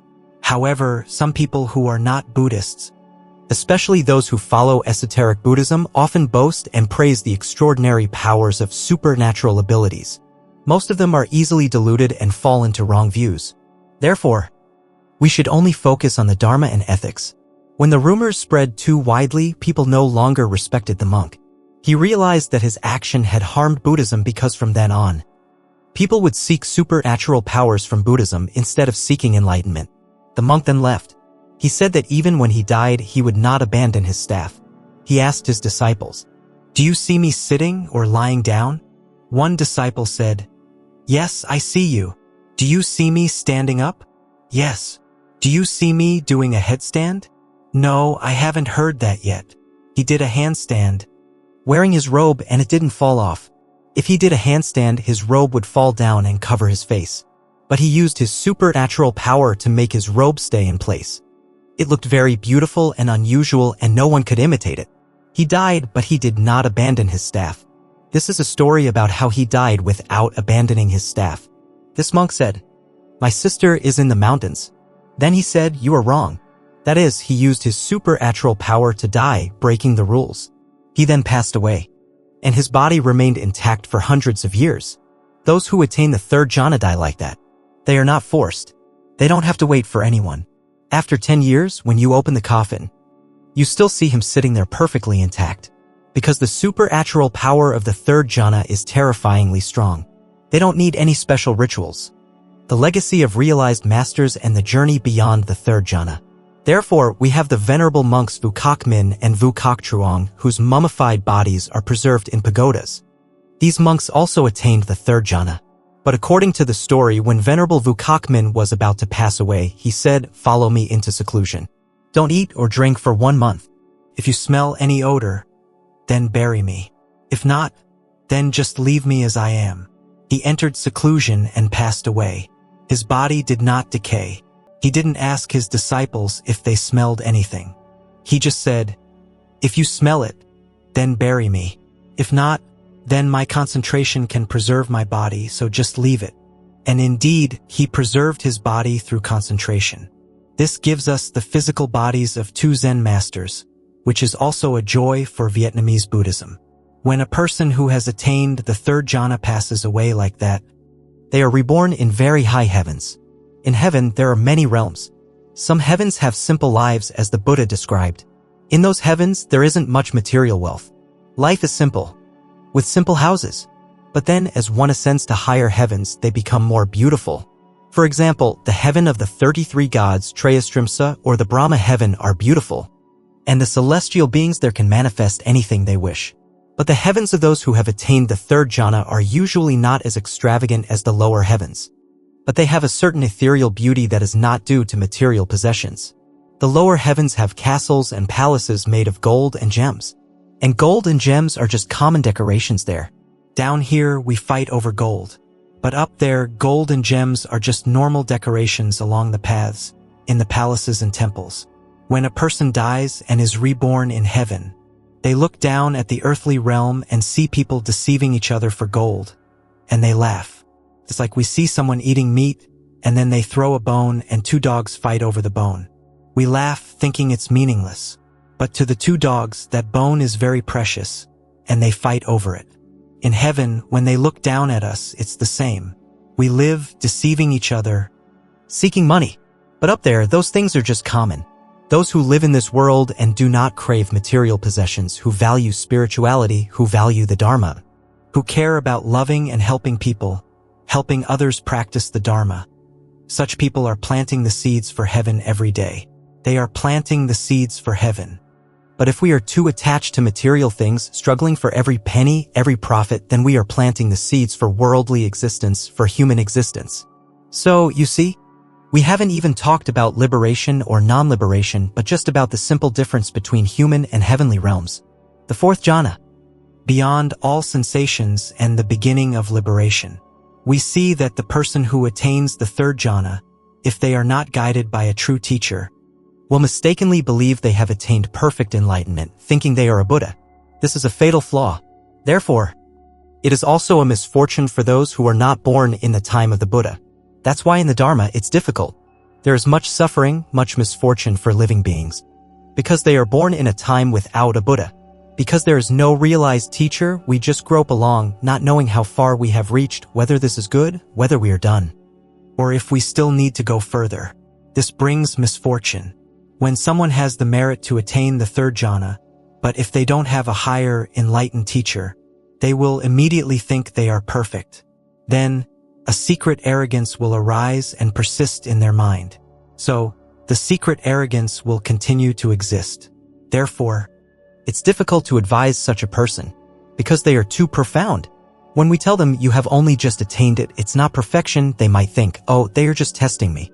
They think they are already too high. But this is where we must remind ourselves. If someone attains this level, their mind must continue to have the thought that clinging and ignorance still exist. As long as they maintain that thought, they will not fall into arrogance and can continue to attain the 4th jhana. That's it. But if they don't maintain that thought, don't remind themselves that ignorance and clinging still exist, then this person will become arrogant and stop there. And they might fall back down thousands of years later. Remember, concentration is still subject to karma. It's not eternal. Even if you attain it, don't think it's eternal. If you attain the jhanas, you might fall back down in 5,000 years. If you have the karmic seeds of latent pride, 5,000 years later, 50,000 years later, 100,000 years later, you will lose your merit and become an ordinary person again. You will have to practice laboriously like this to find your inner realization that you once had in a previous life. This is the hardship of those with wrong views. But fortunately, because they attained the 2nd jhana, they still have a chance to return. They still have some merit to automatically find the path. But it's a struggle. In the Buddha's time, many people who attained the second jhana did not have these wrong views. The Buddha warned them, so these practitioners did not have wrong views. Therefore, for example, when they died, they were reborn in higher heavens. In the higher heavens, they continued to practice and attain liberation. So, they did not fall back down into human life and have to restart their practice in hardship. Therefore, perhaps some of you sitting here today in a previous life attained the second jhana, but mistakenly thought you had attained the path and enjoyed the happiness of heaven excessively. And today you are struggling to find the path again. It's very difficult because of a mistake. Today, we pray that even though we were not born in the time of the Buddha, we pray for the Buddha's grace to help us realize that we are still low, still imperfect, still shallow. And no matter how far we progress in practice, we will still seek out our own flaws. May the Buddha's grace help us not to fall into these wrong views again. Has anyone here attained the second jhana? No? So remember not to fall into wrong views. Don't think you have attained enlightenment and perfection. No. And don't boast to anyone. That's why we always maintain the thought the mind is still active. And even though the mind is still, we still know that clinging and ignorance still exist. Then this person will not have wrong views and can continue to progress. Today we speak gently to each other, but this is a crucial point. This is extremely important. One day, who knows? Some of us sitting here might attain the second jhana with a completely still mind and inner happiness. Remember this phrase we remind each other of today, even if the mind is completely still. Deep inside, clinging and ignorance still exist. Because of that phrase, we will not have wrong views and will not regress in future lives. The unfathomable depths of the fourth jhana and beyond. This is the law of karma. It doesn't happen immediately in a few decades or a few hundred years or a few thousand years. This wrong view will be realized hundreds, thousands of years later. So, we see that the Buddha's path to jhanas is extremely profound and great. Yet today, some people dare to criticize the Buddha's jhanas. Many people study Buddhism how they understand and explain Buddhism they don't understand, but they dare to criticize the four jhanas, claiming that the four jhanas are still worldly jhanas. Such words are extremely dangerous wrong views, and they will pay a heavy price for such words. This is a painful truth. We analyze each point. So the four jhanas are not simple, they are extremely profound. Many people have never attained them, have never meditated for a few days, have never attained mindfulness and clear comprehension, have never overcome the five hindrances, yet they dare to say that the four jhanas are worldly jhanas. Such words are very wrong. These people today are very common. Now, let's talk about the fourth jhana. The original text for the fourth jhana, the Buddha said this: with the abandoning of pleasure and pain, and with the prior disappearance of elation and distress, he enters and abides in the fourth jhana, which is neither painful nor pleasant and which is purified by equanimity and mindfulness. These words are like mantras, impossible to understand, but they describe an extremely sublime state. He said only a few words, concise and powerful. Abandoning pleasure and pain. That is, abandoning the state of pleasure and abandoning the state of suffering, eliminating the worry and the joy, and entering the fourth jhana. That state is neither painful nor pleasant, purified by equanimity and mindfulness. No longer the joy of the third jhana. The joy, the happiness of the third jhana, was still active. At this point, even pleasure ceases. So, the feeling of pain, its opposite, also disappears. This person has reached liberation. And he adds the phrase purified by equanimity and mindfulness. What is mindfulness? In the third jhana, we also heard the phrase equanimity and mindfulness, didn't we? The two meanings of mindfulness are completely different. In the third jhana, the word mindfulness means abandoning the superficial part of consciousness and entering the vast, subtle unconscious. But in the fourth jhana, the word mindfulness means completely abandoning the world of consciousness. No longer grasping, no longer clinging to the unconscious. The unconscious is still within the mind, so there is still ego, isn't there? There is still clinging. But when it comes to the fourth jhana, this mindfulness means completely abandoning one's entire mental system, completely breaking free, transcending consciousness entirely. Therefore, this person no longer has a personal ego. A person who attains the fourth jhana has completely transcended consciousness, so there is no longer a personal ego. The ego only exists in the mind. When the mind is gone, the ego is gone. In the third jhana, it is very sublime, but it is still within the unconscious. Even if the unconscious is very profound and great because it is still mind, there is still ego. But when it comes to the fourth jhana, this mindfulness means transcending personal consciousness. Therefore, one transcends all personal clinging to become the entire universe. This is a point that we could talk about for a lifetime and not finish. In this lecture on the Eightfold Noble Path's concentration, we can only describe it in 2 lectures very superficially, not fully. But the state of a person who attains the fourth jhana, we could talk about it for a lifetime and not finish, its subtlety, its profundity, its uniqueness. We only fear that we don't understand it, otherwise we could talk about it forever. But here, we will only learn a part, hoping that both the speaker and the listener, even if we haven't attained it. When we hear it, we will have what? Reverence. We revere these states. When we hear about the third and fourth jhanas, we deeply respect them. And when we respect them, we are planting the seeds to attain these things ourselves one day. But if anyone hears these things and their mind feels disdain, then they will lose the karmic connection with the jhanas. They will never attain these things again. Remember that. The subtle happiness of the third jhana is transcended and abandoned. Therefore, the Buddha, the ancient Buddhas, this happiness, the Buddha used a humble analogy. The Buddha left these examples like a riddle, a challenge, a koan for us to experience with our entire arduous spiritual life to be able to understand them. The Buddha said that a person who is covered with a white cloth, completely covered, from head to toe, there is no spot on their body that is not covered by that cloth. In the same way, the person who attains the fourth jhana, their clear and pure awareness pervades their entire body. There is no fingernail, no toenail, no single hair on their body that is not permeated by this purity. The Buddha said, for example, that when we practice meditation, sometimes our body feels pure, but sometimes our head feels a bit dull. But here, the person who attains the fourth jhana, their head, even their hair, is as equal to their toenail, equally clear, equally pure, equally wise. We don't understand how a toenail can be clear and wise. The unfathomable wisdom of the fourth jhana. They don't understand how a toenail can be clear and wise. Some people ask, I heard in the sutras that the whole body is the eye, the ear, the nose, the tongue, the body, the mind. I don't understand. We reply, it's like reaching your hand behind you in the dark to find a pillow. That is, he gives a simple, practical example and the practitioner understands. Oh, I understand. They don't ask, why don't I understand?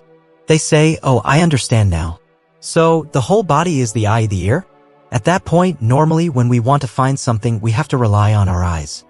But for example, in the dark, your eyes cannot see. Suddenly, you still feel something, a knowing awareness in your body that helps you reach for the pillow.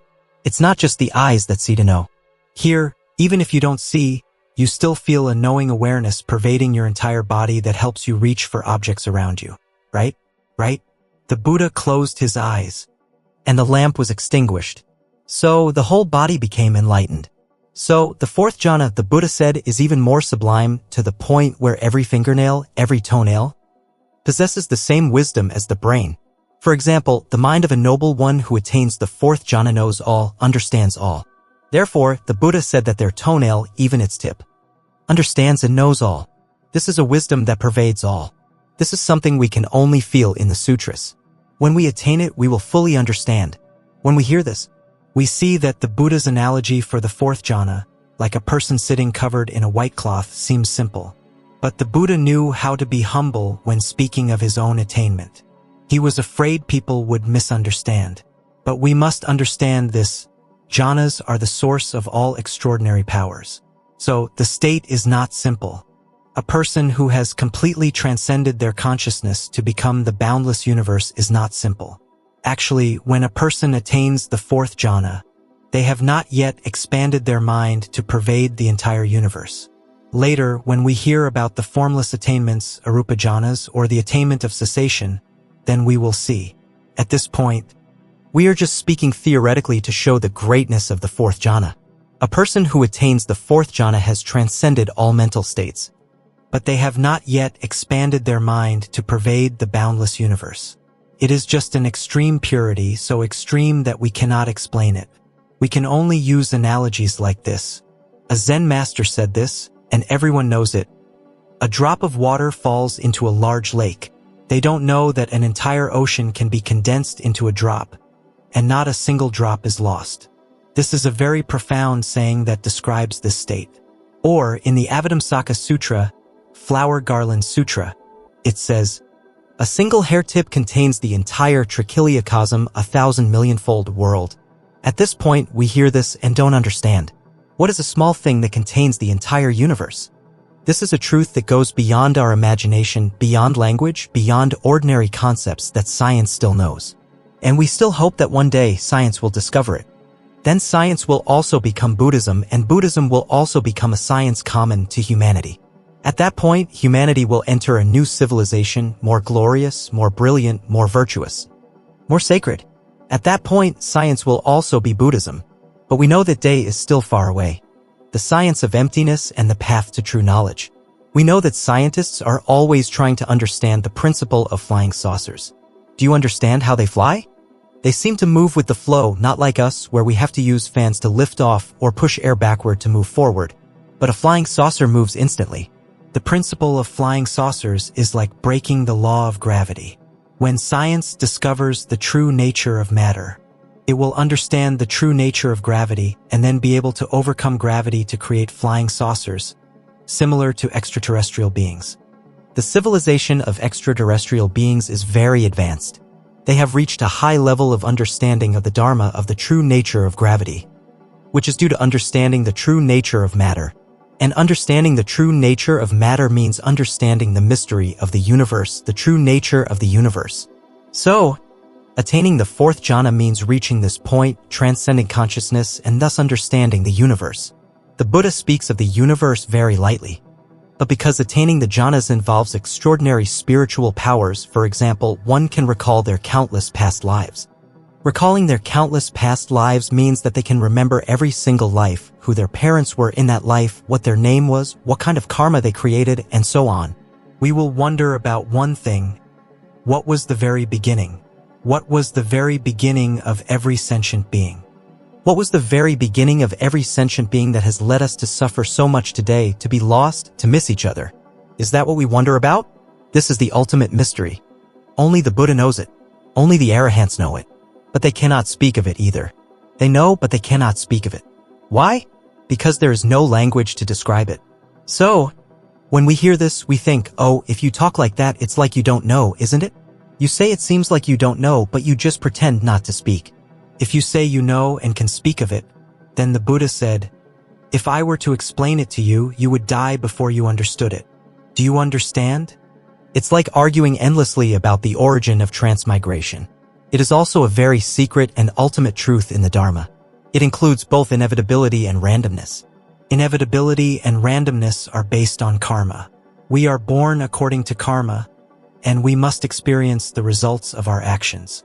We are reborn with such wealth, beauty, and ugliness, and such joys. That is inevitability. But the operation of the universe also has another factor, randomness. Randomness is the combination of randomness and inevitability that gives rise to transmigration. We just mention it briefly. We cannot explain it fully, and we don't have the capacity to understand it fully. So we will temporarily stop here and not delve into the origin. We will understand this. A person who attains the fourth jhana can remember their countless past lives. And because they remember countless past lives, they can see the origin of transmigration from the very beginning. But knowing it, they cannot speak of it. From the fourth jhana, this noble one can manifest multiple bodies simultaneously, appearing in thousands of different forms. They can sit here listening to the Dharma, but also have another body climbing stairs to drink water, and 3 or 4 other bodies walking on the street, playing. This is true supernatural power. There is a story about Venerable Mahamojjhana. When he attained enlightenment, he did this. When he attained enlightenment, he was still in the mango grove. At that time, the Buddha was having a meal with the Sangha. The Buddha knew that Venerable Mahamojjhana had attained enlightenment. So, he sent someone to invite him to the meal. When the person arrived, they saw Venerable Mahamojjhana performing different actions. He didn't know who was real. So he went back and asked the Buddha. Then he invited the Venerable who performed other actions. But this is true supernatural power. A single arahant who has attained the fourth jhana and this noble one can fly through the air, can touch the sun and moon, can touch the sky, can enter the earth, can pass through walls, can walk on water as if on dry land. These are the supernatural powers that the Buddha explicitly described. So, the power of one who has attained the path in Buddhism is terrifyingly powerful. Not simple at all. The wisdom of the arahant. Understanding the nature of suffering. The most important aspect of the fourth jhana that the Buddha praised is that this noble one can understand the ultimate nature of suffering in life. What is it? We often think that when one attains the highest level, they will understand something very sublime. But no, when one reaches the ultimate attainment, they realize that the human condition is suffering clearly and profoundly. That is why the first teaching of the Buddha was the Four Noble Truths, which speak of suffering and the cause of suffering. The Buddha considered this the most important wisdom in Buddhism, the most authentic right view. If we come to Buddhism without clearly understanding the nature of human suffering, and instead keep seeking lofty theories and extraordinary supernatural powers, then we have missed the main point that the Buddha wants to teach us. Because the Buddha stated very clearly that even if that noble one possesses all supernatural powers, if they have not seen the Four Noble Truths, meaning they have not seen suffering and the cause of suffering, then this person has not attained arahantship. This is the fundamental definition. That is, to be a noble one must have wisdom. Remember that. Lower noble ones have lower wisdom. Higher noble ones have higher wisdom. And the highest noble ones attain the highest wisdom, which is the wisdom that understands the Four Noble Truths. This is the fundamental core of Buddhism. For example, if we go to a certain teacher and we don't see that teacher having much wisdom in the Dharma, but they often display extraordinary abilities, for example, they sing well, play instruments well, that person is not a noble one. Or if they use supernatural powers to tell fortunes well, that is not a noble one. Only when that person understands the true nature of human suffering, then that person is a noble one. This also aligns with Chinese Chan Buddhism. Chan Buddhism often emphasizes this point, which is very interesting. For example, the koan of Master Mazu Dawi and Layman Pangyun. Layman Pangyun first came to Master Shirtu Shichian and asked, "Who is the one who does not associate with the myriad dharmas?" Liberation means being relative. When you don't associate with the myriad dharmas, it means you are outside of the relative, you are in the absolute. He asked in a very convoluted way. Master Shirtu kicked him, and he attained enlightenment. After that, he went to Master Mazu Dawi and asked the same question. He wanted to see how Mazu would answer. Mazu didn't use an action. He suddenly said, and his answer was also interesting. He asked, "Who is the one who does not associate with the myriad dharmas?" Mazu replied, "When you can swallow all the water of the West River in one gulp, I will answer you." Layman Pangyun was immediately greatly enlightened. This great enlightenment in Chan Buddhism is considered ultimate enlightenment. We don't have time to compare the different stages of enlightenment in Chan Buddhism with the fruits of attainment according to the original scriptures. Today is not the time to discuss that. We will say that the enlightenment of a Zen master to a disciple is also awakening the wisdom of that person. And the mysterious words of Master Mazu. When you can swallow all the water of the West River in one gulp, I will answer you. Do you understand what that means? Don't misunderstand this koan. Some people think that Mazu was just saying something impossible to answer. No, in the words, when you can swallow all the water of the West River in one gulp, there is a very specific and clear Dharma principle. It's not saying that it cannot be said or understood. No, that sentence has a very clear and specific principle. And if you don't understand that principle, you cannot be enlightened. Or a simpler koan, like Master Daidong meeting Master Huaining. Daidong asked, "Why did Bodhidharma come to China?" Huaining replied, "Why do you ask me that?" Daitong was immediately enlightened and burst out laughing. If you understand that, you are also enlightened. The essence of practice, wisdom, and the true nature of self. If a person suddenly remembers this, concentration and supernatural powers are not enough to create the fruit of a noble one. One must have wisdom. But if there is no deep concentration, one will not be able to understand. It's like that koan, "Why do you ask me that?" If Daidong had no deep concentration, he wouldn't understand it. He wouldn't be enlightened. But because he had concentration, Huaining's subtle hint led to his enlightenment. And for us, if we don't have deep concentration like Daidong, when we hear that koan, we don't understand it. So, if we have deep concentration, maybe just now you might have been enlightened already. If you fall asleep, you won't attain anything. Now, let's talk about the fourth jhana, the final concentration in the Eightfold Noble Path. We will remind ourselves of some points in practice. First, we must understand that these jhanas are not easy to attain. Many people in this assembly, we don't know if they have attained the first jhana or not. Many people here have attained a preliminary level of the first jhana. What does that mean? It means they have a superficial understanding, but the important thing is, don't boast. Don't boast to those who don't practice. So, when you practice jhana, you must be discreet. If the whole village knows you practice jhana, you are guaranteed to abandon jhana practice because you will be harmed and you will become disheartened and no longer want to practice. Remember that when you suddenly crave to practice jhana, it means you are planting good karmic seeds. This is the secret of merit. When merit comes to your mind, you naturally like to practice jhana. But if you feel tired and want to give up, then your mind is lacking merit. There are many reasons for this, one of which is that you are not discreet. You accidentally talk about your small results. You may not be able to maintain them completely, and someone else knows about them. But they know, and you don't want them to know everything. That is the principle. When you meditate with others in a group, it's fine. But if you are doing volunteer work and you go somewhere to sit in front of the main shrine, letting everyone know you are meditating, then you will lose everything. You will never progress again. Never. Remember, I also experienced this. I went to a big temple in the city.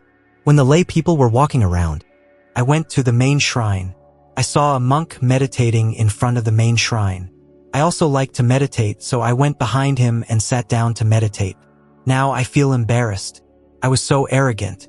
It was like I was sitting in front of everyone, meditating. In the process of practice, the important thing is always to remember this. Whoever has a humble mind will progress. Remember that always. And wisdom comes from humility. Remember that. Manjushri Bodhisattva carries a sword.